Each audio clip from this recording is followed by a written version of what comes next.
Polavaram authority అన్నటువంటిది వాస్తవంగా పోలవరం ఎక్కడ మన రాజమండ్రి దగ్గర కడుతున్నాం. కానీ దాని కార్యాలయం హైదరాబాద్లో ఉంటుంది. ఇది ఒక పెద్ద ఆట. ఎన్నోసార్లు పోలవరం అథారిటీ అనే పేరుతో ఇక్కడ ఉంటుంది, కానీ మెయిన్ హెడ్ ఆఫీస్ అక్కడ ఉంటుంది.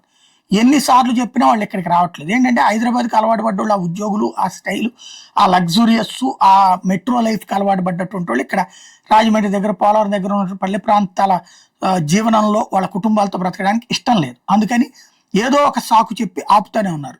జగన్ ఎన్నోసార్లు, అంటే చంద్రబాబు కేంద్రసారి అధికారంలోకి వచ్చినప్పటి నుంచి ట్రై చేస్తూనే ఉన్నారు. వాళ్ళు ఏదో ఒక కొర్రి పెట్టి అడ్డుపడతానే ఉన్నారు.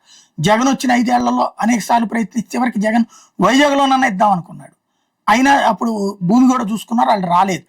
ఇప్పుడు చంద్రబాబు గారు కూటమిలో భాగస్వామి కావడంతో అక్కడ బీజేపీ మీద ఒత్తిడి తీసుకొచ్చి కేంద్ర ప్రభుత్వం మీద వెంటనే ఇప్పుడు ఆర్డర్స్ వచ్చేసినాయి డైరెక్ట్గా.